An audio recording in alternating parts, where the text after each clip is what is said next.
Hoy hablamos con Santiago Gerchunov, un escritor y filósofo que ha puesto la mira en las nuevas tecnologías y en cómo afectan a la conversación pública de masas. Su libro Ironía On nos invita a un recorrido histórico en el que vamos de Sócrates a Foster Wallace para recuperar el sentido político de la ironía.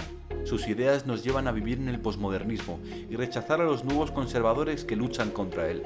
Todo esto y más hoy en Tiempo de Diálogo.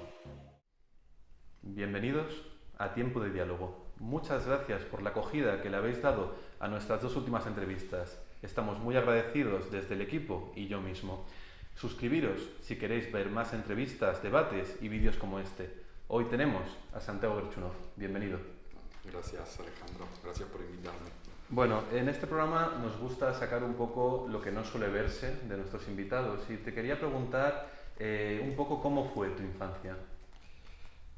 Bueno, primero que nada fue muy lejos de acá, que estamos en Madrid, fue en Buenos Aires y no sé, seguro me gustaría quizás ser del siglo XIX y contar que fui huérfano y que luché denodadamente por la supervivencia y no sé qué, y toda una historia así, pero no, fue una infancia más de siglo XX, era hijo de separados, lo cual me dio mucha libertad, iba de un lado para el otro, dos familias muy buenas, muy sanas, muchos amigos, yo hacía mucho deporte, al principio era más bien tímido, deporte, luego música en la adolescencia y mucha lectura, la enfermedad de la lectura, eso sí, medio friki de eso y nada, eso, la infancia muy bien, muy guay. ¿Y en qué momento decides dedicarte a la filosofía? Uy, me dio una carambola eso, porque yo me decidí venirme a España justo cuando estaba terminando el colegio secundario y pasando a la universidad en Argentina, pues porque me enamoré de una chica que vivía en Madrid, que es mi mujer actual. La cosa siguió y terminó bien. Y en realidad, cuando yo estaba en Argentina y pensaba estudiar una carrera que allá se llamaba Letras, que sería como lo que aquí filología, pero ahí es todo junto y es como ahí todo muy afrancesado, es una mezcla de lingüística y literatura, pero más en general no está tan dividido aquí como filología hispánica, clásica, tal. Y entonces cuando me quise venir a España, en realidad no era mi intención estudiar, era venir a estar con esta chica que tanto quería, pero averigüé y dije, bueno, me quiero ir a España, y me dijeron, ay, pero no es legal que te vayas a España. Entonces, claro, dije, hostia, no es legal. No dije hostia porque no decía hostia en esa época, pero estamos hablando de 1996. Y entonces averigüé que la manera más fácil de que me dejaran entrar a España legalmente era que una universidad me aceptara, o sea, era hacer selectividad, que le hice en la embajada, una cosa medio de película, le hice en la embajada española en Buenos Aires, la selectividad, con un grupo de muchachos que en general eran hijos de empresarios que estaban en Argentina y tenían que volver a estudiar a España y hacían selectividad. Y hice la selectividad y cuando me fue muy bien, saqué una nota muy alta y todo eso, o sea, estuve unos meses en Argentina estudiándome vuestro Code y todo eso, que era totalmente distinto. Y cuando fui a elegir la carrera, ahí viene lo de filosofía, no me convencían ninguna de estas filologías por separado, no había ninguna. Y miré el programa de filosofía y me pareció lo más serio, atractivo, no era en ese momento una pasión previa. Había leído un libro, yo, La genealogía de la moral, de Nietzsche, justo en esos meses, que me había fascinado. Una lectura sencilla. Sí. No, bueno, dentro de Nietzsche es el único libro sencillo que hay, eso lo digo, los otros son medio imposibles, pero ese sí, y entonces elegí filosofía, pero muy como por hacer un trámite, te quiero decir, y realmente cuando vine acá, cuando empecé a estudiar filosofía, muy rápido me di cuenta que esa carambola era muy buena porque era lo que más me gustaba leer y pensar. Cuando un estudiante le dice a sus padres que quiere dedicarse a estudiar filosofía, normalmente se dice que se echan las manos a la cabeza. ¿Cómo sentó en casa tu elección de carrera? No, bien, porque yo soy de una familia donde el tema cultura, ilustración y eso está endiosado, bueno, hasta unos niveles bárbaros, digamos, exagerados y enfermos claramente, y entonces que yo eligiera una carrera de ese tipo era guay, o sea, lo de pensar mucho en qué vas en estudiar por un tema práctico, para no estaba bien visto de donde yo vengo, diríamos. O sea, estaba más bien... Lo jodido era que me viniera a España, eso sí. Eso sí. ¿Cómo se tomó tu familia que vinieras? No muy bien al principio, luego cuando vieron que me venía por cojones, aflojaron y luego muy bien, siempre me acompañaron y bueno, y empezaron ellos también a tener una vida relacionada con España, porque yo me fui quedando y empezaron a venir y ahora sí todos quieren mucho España, pero claro, al principio no era una buena noticia, yo era chico, tenía 18 cuando empecé con la idea. Sí. Muchas veces decimos que la filosofía nos sirve para interpretar un poco la realidad que nos rodea. Y yo te quería preguntar qué filósofo crees o filósofa que es interesante en la actualidad para analizar el mundo. ¿Qué filósofo de la actualidad o de cualquier época para analizar la actualidad? De cualquier época para analizar la actualidad. Qué jodida la pregunta, por elegir a uno. No, bueno, yo tiro rápido para casa en el sentido de que, bueno, es justo de lo que yo más sé y de lo que más me gusta al final como en un cierto sentido especializado, que es Hannah Arendt, ¿no? Diría que cualquier persona que viva hoy en día y que esté un poco flipada, ¿no? Como estamos todos con un momento bastante extraño, ¿no? De bastante mutación sociológica, política, ¿no? Vinculada, yo creo, bueno, yo en eso me fijo mucho, pero creo que todo el mundo se fija también a la mutación tecnológica, ¿no? A lo que implica Internet y eso. Creo que la teoría política de Hannah Arendt es algo muy útil para cualquiera que quiera entender un poco estos cambios. Fíjate que ella no tuvo ni idea de Internet ni nada de esto, pero creo que justamente su idea de lo político, ¿no? que para llegar a un conocimiento más o menos cercano hay que leer sus libros, sirve mucho para entender ciertas particularidades de esta época. Y la pandemia ha golpeado mucho el mundo de la cultura, especialmente el cine y el teatro, y tú lo sabes bien porque también has trabajado en el mundo editorial y en el mundo de las librerías. ¿Cómo ha sido para ti creativamente la pandemia? Para mí fue muy estresante por la parte horrible, ¿no? De catástrofe, de gente que se muere y cosas horribles como todo el mundo, pero a nivel de la actividad, ¿no? Una cosa fundamental es que tengo 2 hijas, mientras no hubo colegio presencial, escuela presencial, fue dificilísimo trabajar, dificilísimo tanto escribir como preparar clases, como aprender a dar clases. ¿Cómo te adaptaste a la docencia online? Bueno, me adapté intentando reproducir un poco lo más parecido posible a lo que yo intento hacer en clase. Sabes que yo soy un poco teatral y hablo mucho y me muevo y tal, y eso es difícil trasladarlo. Al principio me costó, además está la falta de interacción clara, ¿no? El no tener claro si dices un chiste, si te están entendiendo o no, o es una estupidez, ¿no? El como no tener, eso tardé mucho. Creo que igual nos vamos a ir acostumbrando cada vez más, o sea, luego sí le encontré sus cosas buenas y creo que buscándole la vuelta, igualmente creo que es una situación horrible, o sea, a mí me gusta dar clase, pero bueno, me adapté y creo que los chicos que les tocó se recibieron algo bueno, quiero decir, unas clases más o menos dignas, me da la impresión de que sí.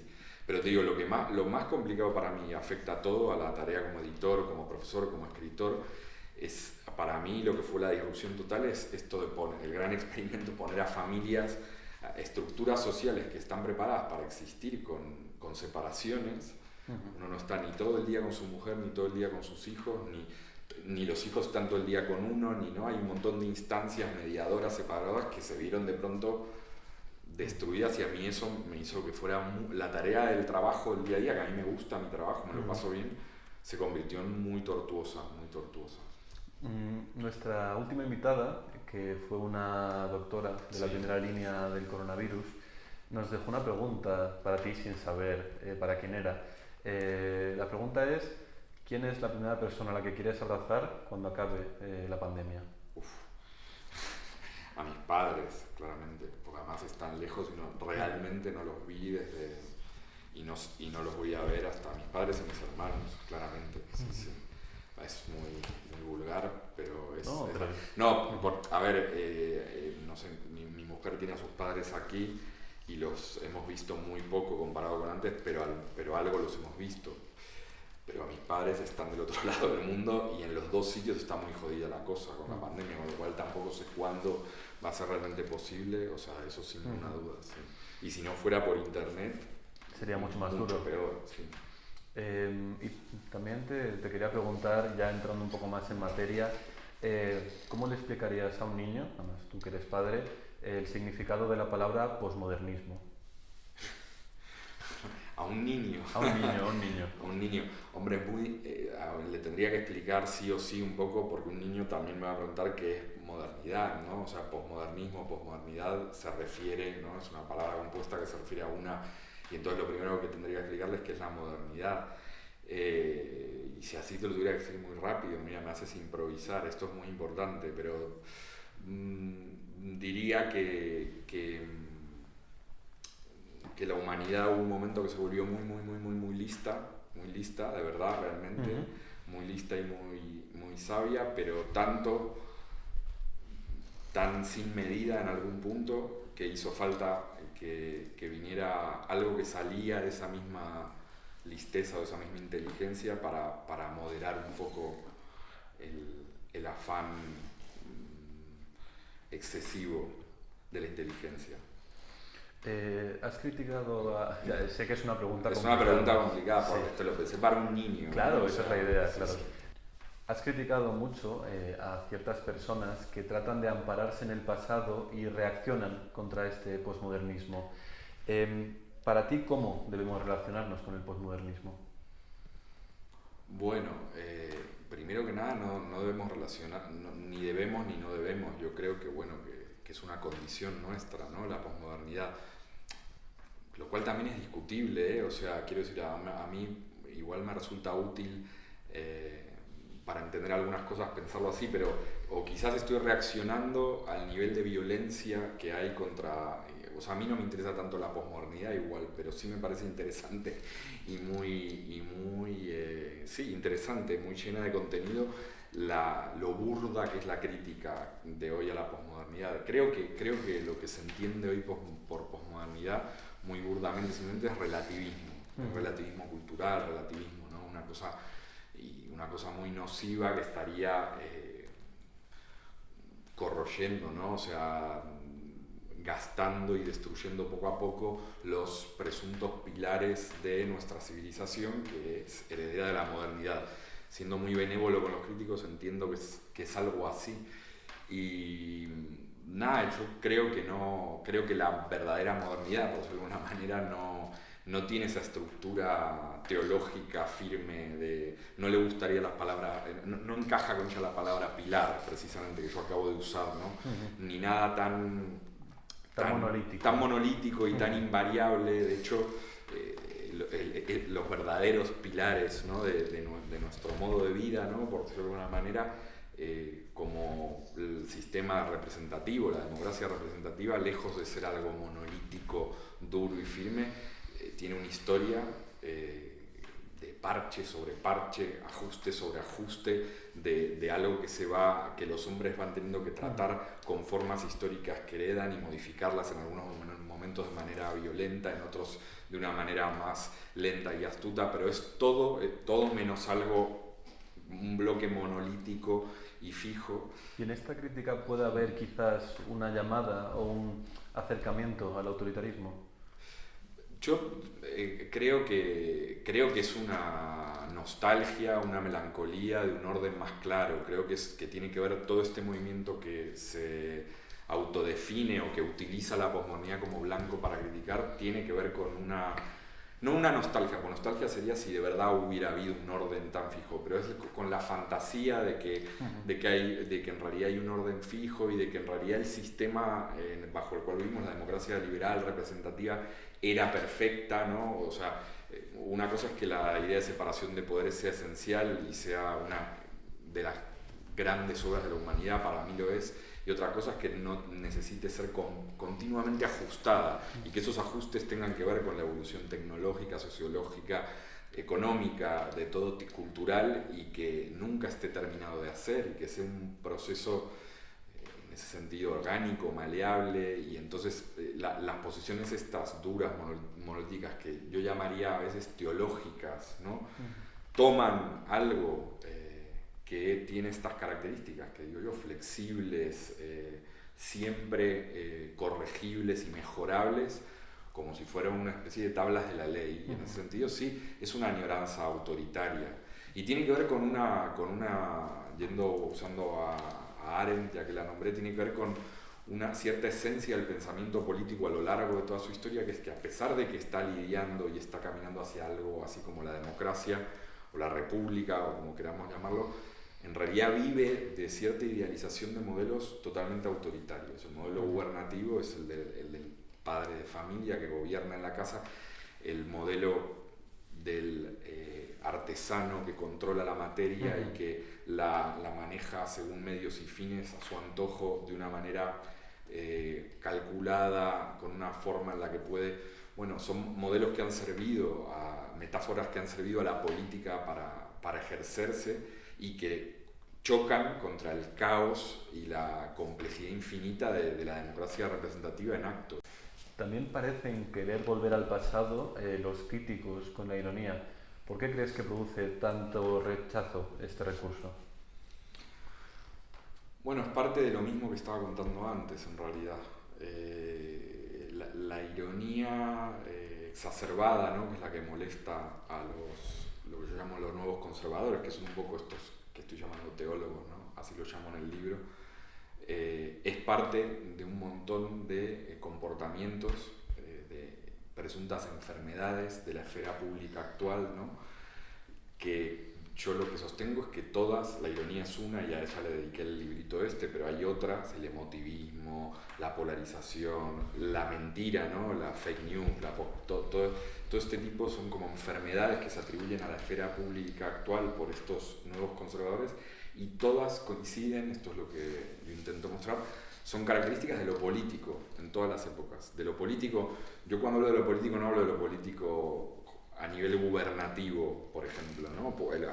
A nivel gubernativo también, pero hablo de lo que pasa en la polis, de lo que pasa en la ciudad, de aquello de lo que los hombres necesitan hablar, discutir, conversar, y en ese ámbito, el ámbito de la conversación pública, es el ámbito de lo político. Y ese ámbito desde siempre, en todas las épocas, ha sido temido, aborrecido, sobre todo por los filósofos y por los teóricos políticos, y la parte que es aborrecida, y sobre todo a partir de la modernidad más, por eso engancha con el tema del desprecio a la posmodernidad, es todo lo que tiene de no calculable, no claro, ambiguo, no del todo determinable, y bueno, la ironía es el no va más del juego de decir que es que no hay nada determinable, no hay nada claro, no hay nada literal. ¿A nivel personal te consideras una persona irónica?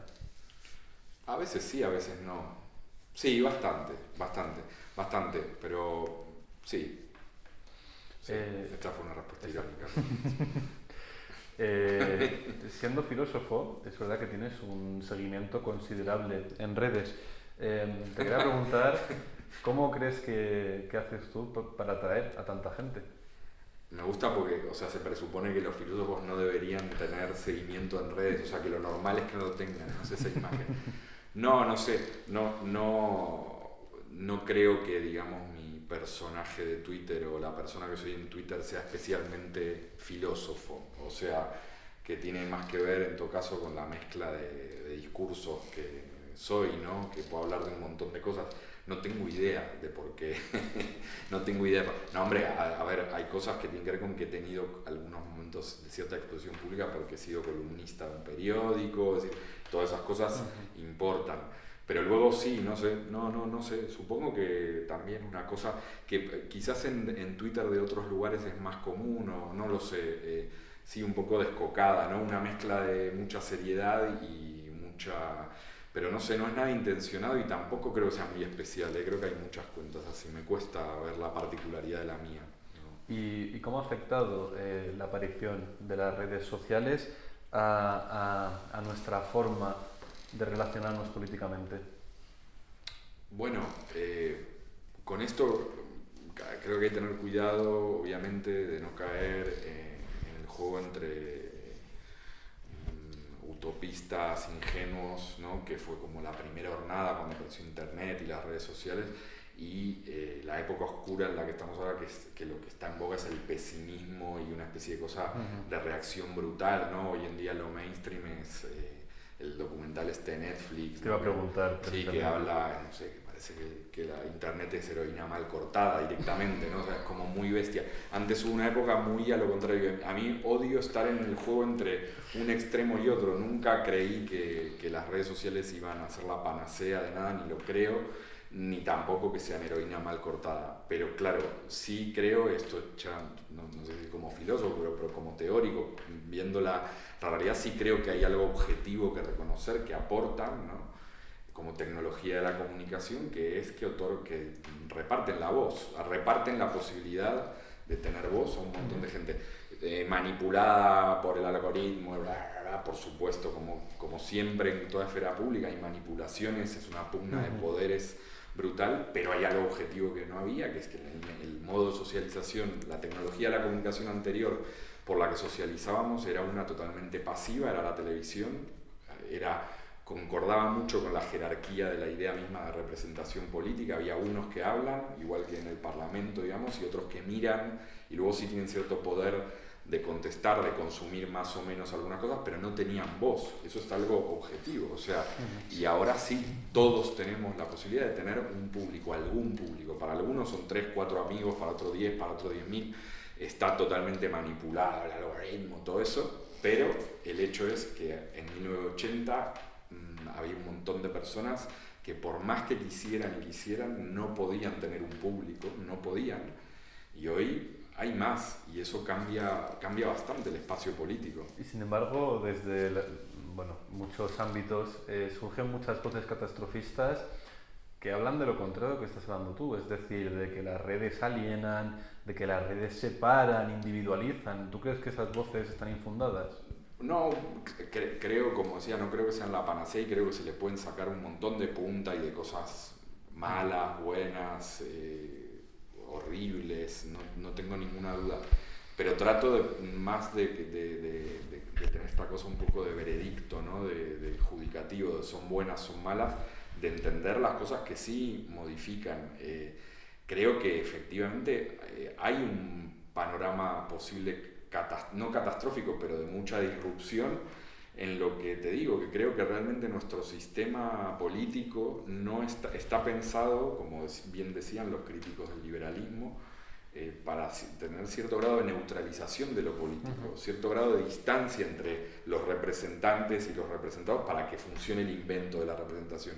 Y esta cosa excitada, esta voz repartida de manera inmediata, de manera con los modos vulgares, con los modos del vulgo, ¿no? Con efectivamente más emotivismo, más narcisismo, puede poner en peligro ciertos equilibrios por los cuales funciona la representación, ¿no? Pero y puede traer, a nivel, entiendo que me preguntas más personal, pues sí, que sea adicciones, que sí, no, pero creo que en serio la mayor parte de las cosas que se critican, curiosamente, esto es lo que yo me fijo, coinciden con las críticas que ha habido siempre por el espacio político, por la plaza pública, por el lugar donde nada es seguro, todos son rumores, todo es fanfarronería, narcisismo, intentos de trepar, pugna por el poder, en fin, lo que pasa es que esto está expandido a unos niveles, o sea, está expandido por toda la sociedad de alguna manera. Claro, y ahora que todos tenemos voz, podríamos decir, o que todo el mundo tiene una opinión. Cierta voz. Cierta voz. Ya no solo tiene una opinión, porque ya la tenía evidentemente, sino que puede expresarla a audiencias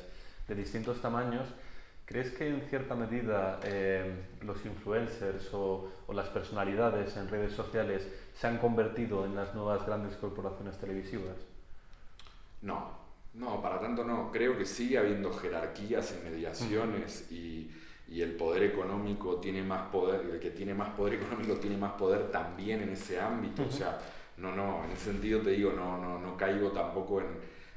Pero sí que es un sacudón a cómo funciona todo. Sí que Trump cuenta sus cosas en Twitter y un montón de cosas ocurren, ¿no?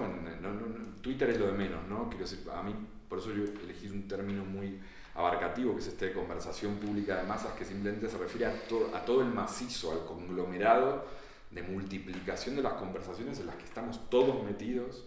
O sea, tú tienes algo, otra vez, objetivo, que es que una persona hoy, si cuenta simplemente cuántas conversaciones tiene al día y con cuántas personas, es algo inconmensurable para cualquier persona de otra época, ¿no? Obviamente para esto tenemos que admitir como conversaciones las que son por escrito y a distancia. Claro, claro. Pero una vez que haces eso, el cambio es brutal. No sé, en ese sentido me parece indiscutible. Otra cosa es que alguien me quiera convencer de que eso es un cáncer para todo y que va a destruir. Bueno, yo puedo escucharlo y entender, y puedo entender cierta línea argumental. A mí me interesa más entender qué implica, ¿no? que asustarme.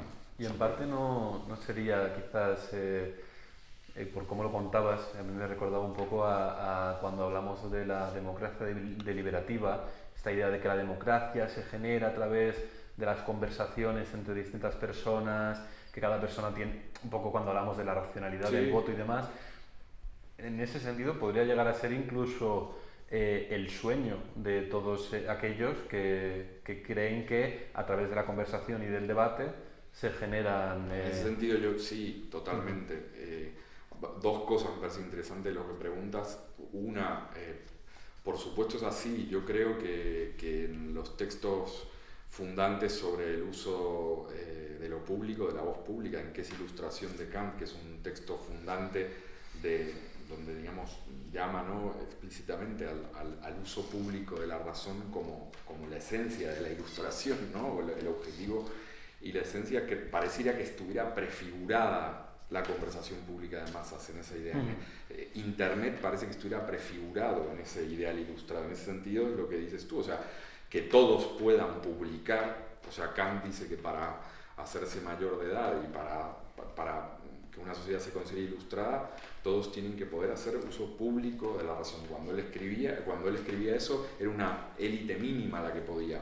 Gracias al avance tecnológico, ya no es necesariamente así. Pero hay una segunda cosa que me interesa de tu pregunta, y es que nos ha quedado ese ideal de que el mundo de la conversación, el mundo de la conversación pública, el mundo de lo político tiene que ser racional, deliberativo, pedagógico, y esa es una idea, eso es una de las ideas de una de las líneas de la Ilustración que yo creo que se está mostrando como equivocada, pero no porque haya fracasado, simplemente porque hay otras ideas también de lo que es la vida pública y la conversación pública. Una es la de Arendt, más atrás yo meto ahí en el libro y me parece interesante ver a David Hume, ¿no?, donde la idea de conversación pública y de espacio público tiene también que ver con la alegría, la emoción, el narcisismo, el deseo de aparecer, el deseo de ser reconocido, el lugar donde uno aparece, cosas que no tienen nada que ver ni con la racionalidad, ni con la ciencia, ni con la verdad, que son muchas veces la fantasía de quienes consideran nuestra esfera pública un desastre, ¿no? Creen que la esfera pública sería racional, sumisa a la verdad, hecha para llegar a la verdad o algo así. Y precisamente eso que comentas, estas ideas que barajas en torno al concepto de ironía, ¿tú crees que también son aplicables al humor? Bueno, es un lío. Una de las cosas, yo escribí un libro muy cortito, como viste, sobre la ironía, pero podía haber escrito, hay tesis doctorales sobre la ironía, es un tema infinito, ¿no? Yo tuve que reducir mucho. Una de las cosas cuando te pones a investigar en la historia de la ironía es muy notable, es que hay momentos en que los teóricos sobre la ironía la distinguen por completo del humor, tienen historias distintas y lógicas distintas, pero hay un momento especialmente rico, tanto de la reflexión sobre la ironía como sobre el humor o la risa, que es el siglo XIX, donde están totalmente confundidos, donde parece que estuvieran hablando de lo mismo todo el tiempo. Entonces, lo digo porque hay mucha pedantería con separar el humor de la ironía por completo, y yo diría que es bastante discutible, que hay cosas en las que son completamente distintas. Ahora bien, en nuestra comprensión vulgar actual de humor e ironía sí que son muy distintas y es importante separar. Y yo ahí la distinción, esto es mío, pero creo que está en una cuestión de voluntad o de conciencia. O sea, creo que la ironía, para que funcione de verdad en acto, es algo, al menos con el aspecto de verdad, de involuntario, ¿no? No de involuntario, de que sucede en el momento. El humor, tal y como lo entendemos hoy, está muy vinculado a una figura que es el humorista, que es alguien que vive de hacer chistes y que los diseña y espera una reacción, tiene una relación utilitaria, digamos, con el discurso y con el lenguaje. Y la el ironía ironista, reacciona, claro. y la ironía no, efectivamente, la ironía tiene lo contrario a un discurso, a una relación utilitaria con el lenguaje, más bien tiene con el discurso, más bien tiene una relación destructiva con el discurso, destructiva. Y bueno, yo te quería preguntar también cómo se responde, o cómo se responde, cómo se debe, más bien cómo se responde desde la ironía a los discursos políticos más dogmáticos. Bueno, con la ironía los discursos políticos más dogmáticos es lo más fácil. Creo que lo más difícil es cómo se enfrenta la ironía a los discursos que ya son irónicos. Porque claro, nuestra sociedad ya está, como digo yo en el libro, una palabra horrible, pero creo que la digo, ironizada. O sea, ya está pasada por la ironía a unos niveles muy extremos, que son los que han generado el malestar contemporáneo con la ironía. Entonces, frente a un discurso dogmático es facilísimo. O sea, en España los que se quieren burlar, los que son ateos y se quieren burlar del mundo teológico dogmático, no hay bromas más fáciles que esas. Y así con todo, ¿no? Si te enfrentas a un conservador de derecha, no sé qué, pues es facilísimo hacerlo. O lo mismo uno de derechas ironista, que ahora los hay muchos, frente a un comunista con una idea científica de la realidad, ¿no? A la antigua, pues eso es muy fácil. Ahora, contra uno que ya es ironista, es donde se complica más, ¿no? Y hoy en día casi todos tienen un lado irónico, ¿no? Una parte de su discurso es irónica, en casi todos los políticos incluso. Y bueno, yo también, hay una idea que me pareció muy interesante del libro, que es que hablas del miedo que existe a que la masa se convierta en una bestia indomable, y por la relativización de cualquier mensaje dogmático. ¿Crees que en parte la reacción a la ironía es un anhelo de dominación sobre las personas? Creo que el malestar con la ironía, como te decía, es parte de un malestar que tiene que ver con el miedo a la masa, ¿sí? Con el miedo a lo que se viene llamando la masa o la bestia. La bestia lo llamaba Platón en la antigüedad, la masa lo empezaron a llamar los reaccionarios del siglo XIX, muchos que nos caen simpáticos a todos porque eran muy listos, pero al fin y al cabo estaban vehiculando con sus teorías sobre todo un miedo, sí, a un monstruo que tiene unas características muy vinculadas a lo no racional. En el caso de Platón es cristalino, digamos, no están dominadas por la parte racional del alma, sino por la de las emociones, se dejan adular, se dejan embelezar, y hoy en día es muy parecido. Y la ironía es uno de los síntomas de esa masa.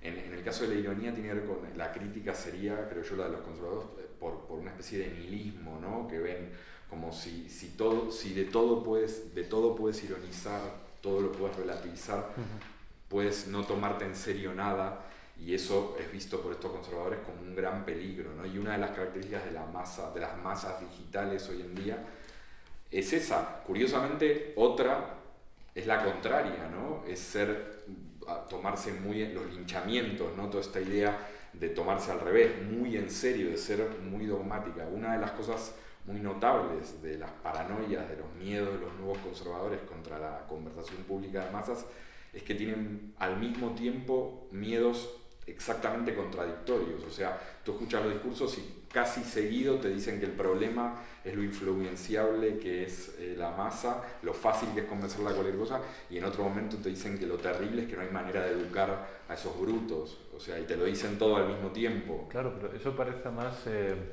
la reflexión de una persona que sabe que se puede influir en algo, pero no está siendo capaz de influir en ello, ¿no? Sí, es un lamento. Es un lamento. Sí, es un lamento.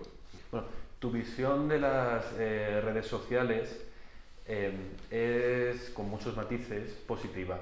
¿Qué opinas de la teoría de la cámara de eco, que dice que en las redes sociales buscamos solo reforzar lo que ya pensamos y no desarrollar un pensamiento crítico? No, creo que esa teoría es totalmente equivocada, sencillamente. Es una de las que considero que son meras paranoias y que cuando pasen unos años y se vean los argumentos van a dar risa realmente, porque, a ver, no caigo, y por eso te quería también matizar que no sé si tengo una visión positiva, pero en todo caso no creo que es que las redes sociales sean la panacea de la pluralidad absoluta, ni que hayan llegado a un ideal de pluralidad de contenidos y todos vean. No, por supuesto que no. Por supuesto que no. Ahora, para decir algo con sentido las tenemos que comparar con algo real. O sea, si son una ruina de algo que supuestamente era mejor. Y en ese sentido creo que es una tontería porque hace 20 años o 30 años cualquier persona leía un periódico como mucho y hablaba con un grupo de amigos. Bueno, por ahí tenía 2 o 3 ámbitos, pero en las redes sociales, por mucho que intentes, no en quitemos las redes sociales, insisto, en la conversación pública de masas, que para mí incluye al WhatsApp, a las búsquedas en Google, a todo, a los comentarios de YouTube, a toda esa gran masa de conversación masiva, ¿no? Entonces, no es solo las redes sociales. En ese ámbito, quieras o no, aunque quieras montar la cámara, ves una variedad mínima de posturas, que era imposible de llegar para alguien hace 30 o 40 años. Tenía que ser una persona que se empeñase.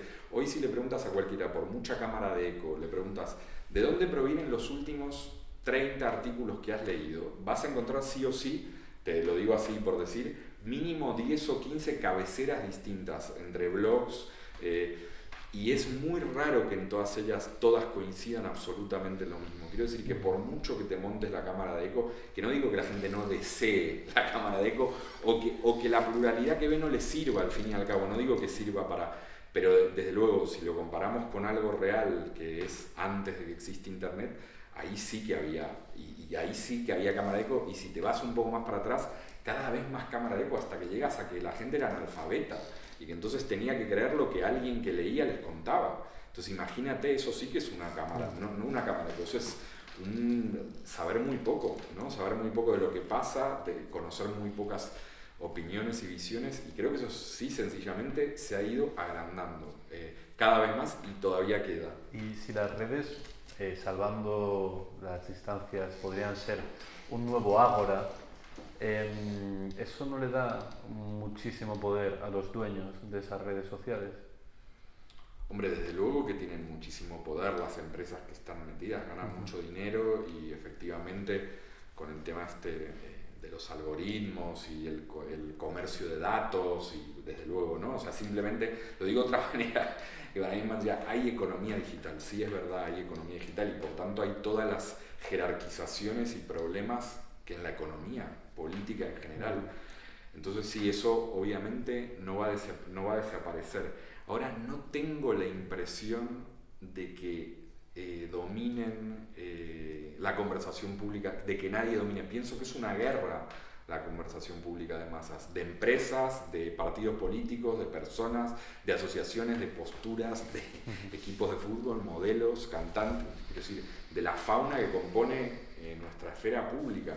No tengo la impresión de que haya un gran mago que tenga el poder. Quiero decir, claro que hay gente mucho más poderosa que otra y con capacidad de manipular, no hay dudas, pero nunca no la ha habido, ¿no? O sea, en este sentido, ¿por qué no se hablaba de las fake news hace 40 años? Porque no se destapaba ninguna. Quiero decir, que las hacían y te las que comías, ¿no? Y hoy lo que pasa es que no te las comes tanto, por eso se habla de ellas, o sea, porque hay afirmaciones y refutaciones y puestas en duda. Y ahora que hablas de las fake news, otra preocupación constante de los últimos años es la proliferación de los discursos del odio. ¿Cómo crees que se pueden combatir estos discursos xenófobos, racistas, desde la ironía? O sea, creo que la ironía sirve para ese tipo, sirve para eso.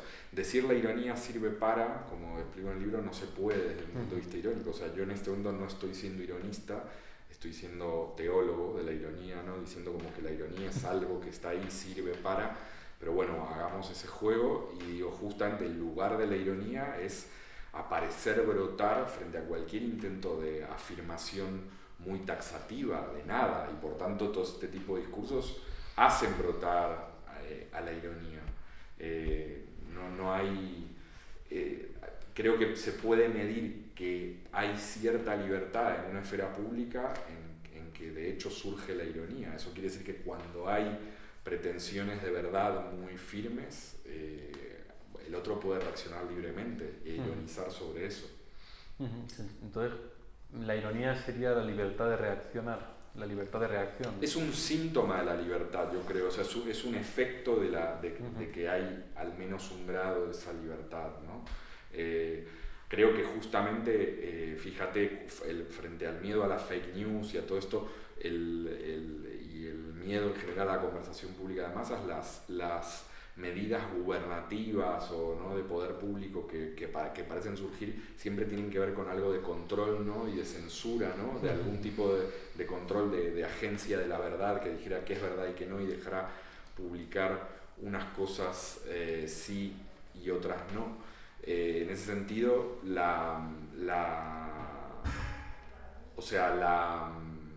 el miedo a todo lo que corroe una idea de verdad y de orden es lo que genera una animadversión frente a esta conversación pública de masas. Y volviendo un poco al principio de la entrevista, ¿cómo le explicarías a un niño la importancia de... Otra vez con el niño. ¿Cómo le explicarías a un niño la importancia de la ironía en la conversación pública de masas? Y le diría que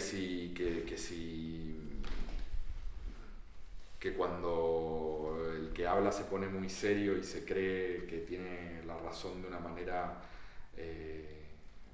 muy intensa, necesitamos que haya otro que lo ponga en su lugar, y la manera de ponerlo en su lugar es con ironía. Bueno, y ya por último, ¿podrías explicar un poco a quien esté viendo en YouTube, en una red social, esta entrevista, por qué es importante que no solo la vea, sino que para bien o para mal interactúe, comente o hable con otros, se queje de nosotros, hable bien, hable mal? ¿Por qué es importante ese intercambio? ¿Le hablo a la cámara? Si quieres hablarle. No sé si es importante, la verdad. Siento decepcionarte. Creo que es importante que haga lo que quiera. O sea, que sí. Creo que es importante, no que es importante, que es rico y que es divertido y que es interesante poder discutir y poder conversar. Y que entonces, como tiene las herramientas, puede hacerlo. Pero importante, creo que no es. Bueno, ha sido un placer estar contigo. Muchas gracias a todos los que habéis llegado hasta aquí. Suscribiros si queréis ver más entrevistas como esta, debates, conversaciones, y en la descripción os dejaremos un link para poder comprar el libro Ironía On, en el cual se reflejan muchas de las ideas que hemos trabajado en esta entrevista y alguna más. Muchas gracias por verla.